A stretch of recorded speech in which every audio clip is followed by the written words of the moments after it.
Smart saving plan తో మీ ఆత్మీయులకు ఉజ్వలమైన సురక్షితమైన జీవితం అందించండి. టాటా ఏఏతో ఇది సాధ్యం.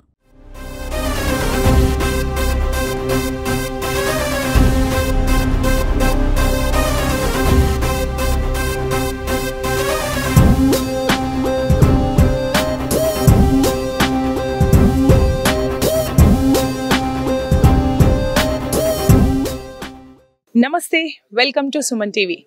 అయితే మనకి ఆర్ఎస్ఎస్ మీద చాలా వేలెత్తి చూపే ప్రశ్నలు వస్తున్నాయి. మరి దీనికి ఒక ఆన్సర్ కావాలి అని అనిపించింది నాకు. సో నేను ఆర్ఎస్ఎస్ సంఘ సహచార పాలేటి వెంకట్రావు గారు ఉన్నారు. ఆయనతో నా సందేహాన్ని చెప్పి నా సందేహానికి ఒక ఆన్సర్ని తీసుకుందాము అని వచ్చాను. నమస్కారం అండి. నమస్తే అమ్మా. అయితే మీరు వినే ఉంటారు, ఈ మధ్యలో ఆర్ఎస్ఎస్ మీద క్వశ్చన్స్ అంటే ప్రతిసారి వస్తూ ఉంటాయి. అంటే ఎప్పటికొక ట్రెండ్ న్యూస్లో ఉండాలి కాబట్టి ఆర్ఎస్ఎస్ మీద క్వశ్చన్ రేజ్ అయింది. మీరు కూడా వినే ఉంటారు.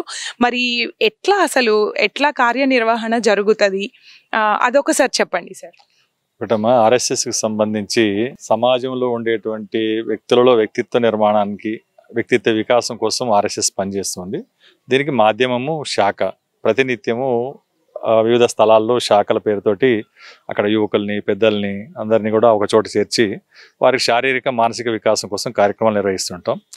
ఇది ఏదైతే ఉందో దేశవ్యాప్తంగా సుమారుగా 1,00,000 స్థలాల్లో ఇటువంటి కార్యక్రమాలు అనేటువంటి నిర్వహించడం జరుగుతుంది. దానికోసము పూర్తి సమయం పనిచేసేటువంటి కార్యకర్తలు, వారిని ప్రచారకులు అంటారు. విద్యాభ్యాసం పూర్తయిన తర్వాత తమ కుటుంబ జీవనాన్ని వదులుకొని పూర్తిగా సన్యాసి జీవితంలాగా సమాజం కోసం పనిచేసేటువంటి ఒక వ్యవస్థ ఉంది. అందులో సుమారుగా 3,000 మంది అటువంటి ప్రచారకులు పనిచేస్తున్నారు సంఘంలో. అంతేకాకుండా ఎవరైతే కుటుంబం కలిగి ఉండి వ్యాపార, ఉద్యోగ బాధ్యతలు, వ్యవసాయం బాధ్యతలు కలిగి ఉండి దాంతోపాటు ప్రవృత్తిగా సంఘం పట్ల అభిమానంతో, దేశం పట్ల అభిమానంతో పనిచేసేటువంటి గృహస్థు కార్యకర్తలు కూడా లక్షలాది మంది దేశంలో ఉన్నారు. వీరందరూ కూడా ఈ సంఘ కార్యం ఏదైతే సమాజంలో వ్యక్తుల మధ్య ఉండేటువంటి భేదభావాలను తొలగించి వారిని సంఘటితం చేయడం, దేశాభివృద్ధికి, సమాజాభివృద్ధికి తోడ్పడాలనే లక్ష్యంగా ఆర్ఎస్ఎస్ అనేటువంటిది పనిచేస్తుంది. అయితే మరి ఆర్ఎస్ఎస్కి నిధులు ఎక్కడి నుంచి వస్తాయి? వీళ్ళు ఎలా దీన్ని అంటే ఏ ఒక్క పని చేయాలన్నా ఇప్పుడున్న పరిస్థితుల్లో ప్రతిదీ డబ్బుతో ముడిపడి ఉంది. పైసా లేనిది అసలు ఏ పని జరగట్లేదు. మరి ఈ వ్యవస్థ నడవాలి అంటే, ఈ ప్రచారం జరగాలి అంటే మనకు ముఖ్యంగా రెవెన్యూ అవసరం ఉంటుంది. మరి ఎట్లా చేస్తారు యాక్చువల్గా? అయితే ఒకటి సంఘంలో కూడా ఒకటి ప్రధానమైన అంశం ఏంటంటే అమ్మా, డబ్బు ప్రధానం కాదు, వ్యక్తులు ప్రధానం. వ్యక్తులు ఉన్నట్టయితే దానికి అవసరమైనటువంటి కార్యక్రమాల దృష్ట్యా అవసరమైన మేరకు దాని పనిని నిర్వర్తించుకోవడం అనేటువంటిది సంఘ వ్యవస్థలో భాగంగా ఉంది. మీకు ఈ సందర్భంగా ఒక విషయం గుర్తు చేస్తాను. డాక్టర్ మదన్ మోహన్ మాలవీయ గారు అని చెప్పేసి బనారస్ హిందూ విశ్వవిద్యాలయం యొక్క స్థాపకులు. వారు కూడా ఒకసారి హిందూ విశ్వవిద్యాలయం కోసం నిధి సేకరణ చేస్తూ సంఘ స్థాపకులు ఎవరైతున్నారో పరమ పూజ్య డాక్టర్ జీని కలిసి సంఘ నిర్వహణ కోసం అవసరమైనటువంటి డబ్బును నేను సేకరించి పెడతాను, నా పేరులోనే ఉంది మనీ మేకింగ్ మిషన్ అనేటువంటి పేరు, కాబట్టి మీకు కూడా కొంత ధనం సేకరించి పెడతానంటే వారు సున్నితంగా డాక్టర్జీ కూడా అప్పుడు తిరస్కరించడం జరిగింది. ఎందుకంటే సంఘము ఏదైతే చందాలు, నిధులు సేకరణ ద్వారా నడపవాలనేటువంటి ఆకాంక్ష, మాకు ఆశలు అటువంటి లేవు. సంఘ వ్యవస్థలోనే భాగంగా నిధుల సేకరణ, నిధుల యొక్క నిర్వహణ అనేటువంటిది ఉంటుందని చెప్పారనమాట. మరి ఏ విధంగా ఇంత పెద్ద వ్యవస్థ నడుస్తుంది అనేటువంటిది కూడా సహజమే. ప్రశ్న రేకెత్తించే వాళ్ళకి లేదా ఆసక్తి కలిగినటువంటి వాళ్ళకి కూడా ఉదయించేటువంటి అనుమానం ఇది.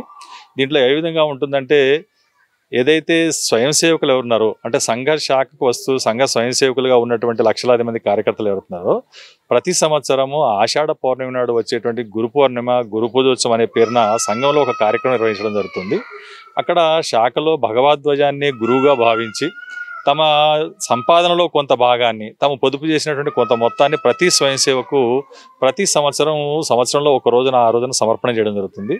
ఆ విధంగా ఏదైతే స్వయం సేవకులు సమర్పించినటువంటి డబ్బుతోటి ఈ కార్యక్రమాలు, కార్యాలయాల నిర్వహణ కానీ, ప్రచారకులు, కార్యకర్తల యొక్క పర్యటనలు కానీ, సమావేశాల నిర్వహణ కానీ, ఇటువంటి వాటి కూడా నిర్వహించడం జరుగుతుంది.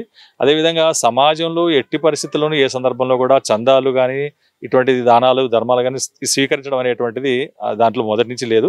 ఉండదా అసలు? లేదమ్మా, అసలు అటువంటి. అంటే ఇప్పుడు మేము ఆర్ఎస్ఎస్ కి సంబంధం లేదు, మిగతా కొంతమంది సమాజ సేవ చేయాలని ఉంటది, మాకు సంబంధం లేదు. మరి అట్లాంటి వాళ్ళు ఏదైనా నిజంగా దేశానికి చెందాలి అని అనుకోని ఉద్దేశంతో ఉన్న వాళ్ళు ఉండి వాళ్ళు ఇవ్వదలిస్తే మరి అట్లా తీసుకోరా మీరు? ఏదైతే ఆర్ఎస్ఎస్ యొక్క కార్యక్రమాల నిర్వహణ కోసం ఎటువంటి చందాలు కూడా స్వీకరించడం అనేటువంటిది లేదు, ఆ వ్యవస్థలోనే లేదు. కానీ ఆర్ఎస్ఎస్ నుంచి ప్రేరణ పొంది సమాజ సేవలో ఉండేటువంటి సంస్థలు అనేకం ఉన్నాయి. వాటిలో సేవా భారతి అనేటువంటి ఒక సంస్థ ఉంది.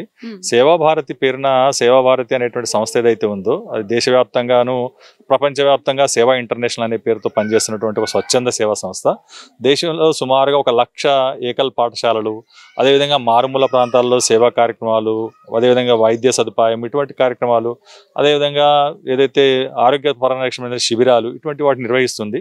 అదేవిధంగా మనం కూడా గమనించాం, రీసెంట్గా మన కామారెడ్డి జిల్లాలో కూడా ఏదైతే ప్రకృతి విపరీతమైన వర్షాలు, క్లౌడ్ బర్స్ట్ జరగడం వల్ల మన కామారెడ్డి పరిసర ప్రాంతాల్లో ఉండేటువంటి గ్రామాల్లో చాలా నష్టం కూడా జరిగింది.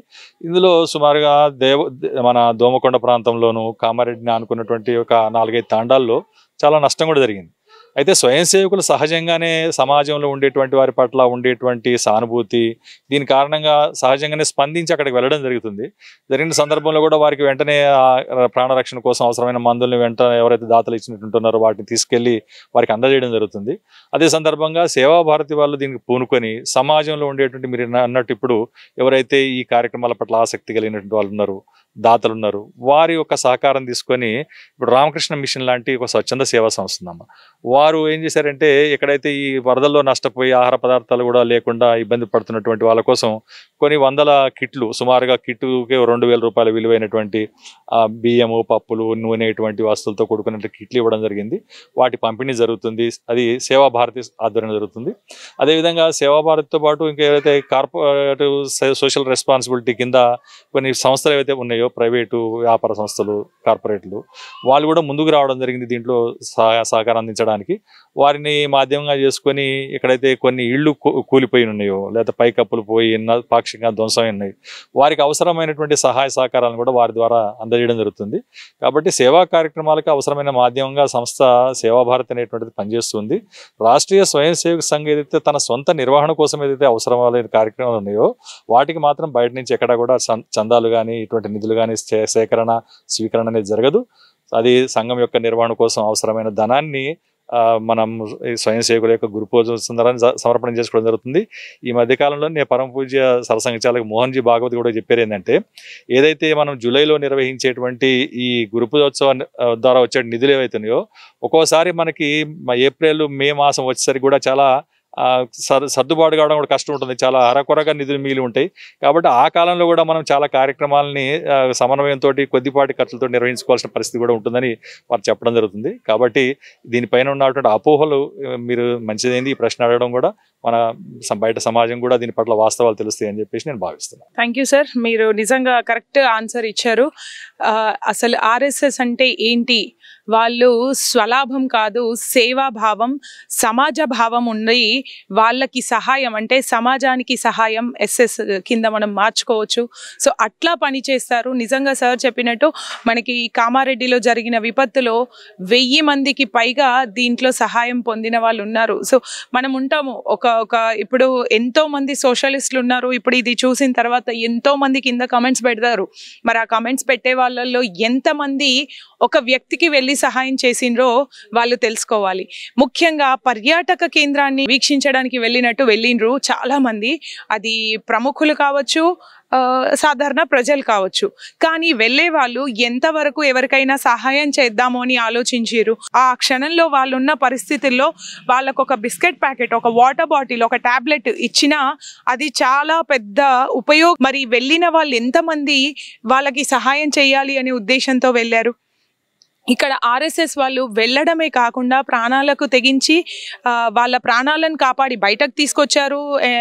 NDRFతో సహాయం తీసుకొని వాళ్లకు సహాయంగా వెళ్ళి పని చేసిండ్రు, ఫుడ్ను అందించిండ్రు, మెడిసిన్ అందించిండ్రు, వాళ్ళతో అయినంత అంటే వాళ్ళకు తోచినంత సహాయాన్ని చేశారు. ఇదే ఆర్ఎస్ఎస్ వెనకాలన్న నిజమైన సేవా నిరతి అని సార్ చెప్తున్నారు.